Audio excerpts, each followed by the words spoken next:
My best friend swears she and my boyfriend cheated while she was drunk, but he denies it completely. Now I'm stuck trying to figure out if my friend is lying or if my boyfriend really went behind my back. I, 31 female, have been best friends with Becca, 32 female, since 2010. We were college roommates and then after we graduated we still lived together up until I moved in with my boyfriend Nate, 34 male, in 2019. One thing about Becca is that she's always had a drinking problem for as long as I've known her, and she's done stuff while drunk that has sometimes caused problems in our friendship. She tries to stay sober, but every few years something will happen to make her start drinking again, which is what happened earlier this summer. So last Saturday Becca called me because she was drunk somewhere and needed a ride home.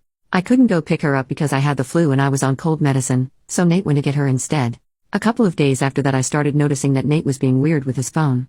Normally he leaves it out on the coffee table if we're watching TV or whatever, but he started putting it face down so I couldn't see what notifications he was getting. My first thought was that he was trying to plan a surprise, and because of the timing, I thought that maybe Becca was helping him. Yesterday I saw Becca and I told her that Nate was being sneaky all of a sudden and asked her if he said anything about maybe proposing soon. She asked me if I looked through his phone and I said no. Becca started crying and told me that she and Nate hooked up in his car the night that he came to pick her up. Her excuse was that she was really drunk and didn't fully know what she was doing. She said she'd been texting him since, telling him that he needed to tell me what happened or else she was going to. I asked Becca to show me the texts, but they were all on an app that deletes messages after a day, so all I could see was that she and Nate had a chat thread but nothing that they said. I told her to text Nate in front of me so I could see what he said and she did, but we got no read receipt and so no response at all, so it didn't prove anything. I asked Becca if she was sure she wasn't so drunk that she maybe imagined it or thought a dream was real, and she absolutely lost her crap on me. It said that she knows that she's horrible when she drinks but that she's not freaking delusional and she doesn't make shit up. She said that I could believe her or not and it's my choice, but she was telling me the truth. I said I needed to go home and talk to Nate. So when I got home I confronted Nate with what Becca had said, and he acted shocked and denied that anything like that had happened at all and said he didn't know why she'd think so or say so. He said that he had just given Becca a ride home and the only thing that happened was that they talked about how he and I had been together for a long time and how we should get married already. He admitted they were talking on Signal the next couple of days, but he said that it was about exactly what I thought, that he was asking her about engagement rings and what kind of proposal I would want. Nate replied to Becca's message from before asking her if she made up a story about them hooking up to not ruin the surprise about his proposal, and she texted him back that there was no proposal and to stop playing dumb. So then Nate called her pretending like I wasn't in the room and told her that she needed to stop whatever she was trying to do because we were on the verge of breaking up and he'd rather just have the surprise be ruined, but Becca just kept telling Nate to stop lying until he got angry and hung up on her. I really didn't know what to think and I still don't. Right now Nate is really upset and not really talking to me much. He says that it's bad enough that Becca acted insane and ruined his plan to propose, but it's even worse that I believed her lies even a little and would think that he would ever cheat on me. Becca texted me saying she was sorry, but otherwise I haven't talked to her either. I don't want to think that Nate would cheat on me or that he'd take advantage of Becca if she was that drunk, but I feel like I can't be 100% sure because I've known Becca for 13 years and I also just can't believe that she'd lie to me about something this important. And I know that she does have a drinking problem, so I can believe that she'd sleep with my boyfriend if she was drunk out of her head. She's done some pretty awful things in the past when she's been drunk. I don't want to wrongly accuse Nate of something he didn't do, but I don't want to be an idiot. Update 3 days later. So on Thursday night after I got everyone's advice, I told Nate that I had found out a way to recover deleted messages from the Signal app. He immediately took out his phone and opened the app and asked me to show him how to do it, so I already thought that must mean he was telling me the truth because he didn't panic or hesitate at all. Which was good because when I tried to download Signal on my old phone it turned out that it's too old to support the current version of the app, so it wouldn't work.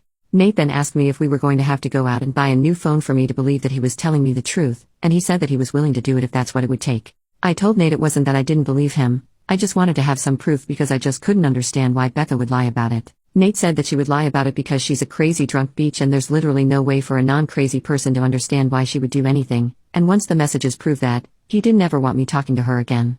Then he said to get up because if we were going to go to the Verizon store, we had to get there before it closed. By then I completely believed Nate anyway, so I told him we didn't have to go anywhere or get a new phone and that I believed him, and I knew he didn't cheat on me and that he would never do that.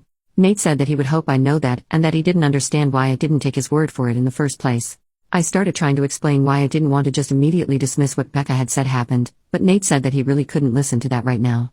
I said that was fair and agreed that I would cut Becca off, but that first I wanted to try to get her to admit that nothing happened. Nate said fine, but to call her with my phone on speaker because he thought he also deserved to hear her admit that she was lying. So I called Becca and I said the same thing to her that I said to Nate, that I figured out how to recover deleted messages on Signal. She asked me why I would need to do that, so that was when I knew for sure that she was definitely making it up and not just confused somehow. I said it was because I wanted to have proof of what she and Nate talked about.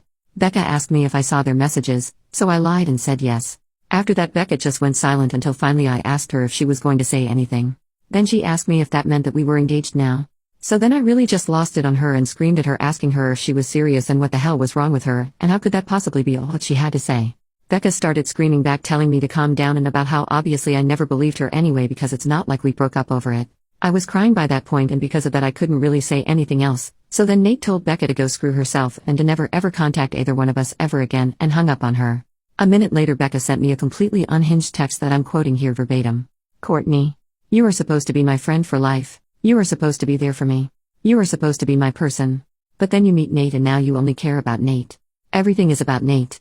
Tell me why Nate comes to pick me up when I call you? I called you, not your precious Nate. I only want you to see how messed up this is, but do you? No. Of course you don't. Of course you choose Nate over me like you always do and like you always will. You pretend to care about me, but I can see you don't care. It is pathetic, Courtney. You are a pathetic woman who would choose a man over a friend. But since you can't say it yourself, I will. Since you have to have your sweet perfect little baby Nate do it for you, I will. Goodbye, Courtney. Is that what you want? Goodbye forever. I hope you got what you want." There were the 3 dots after that showing she was still typing more, but I blocked her before she sent it.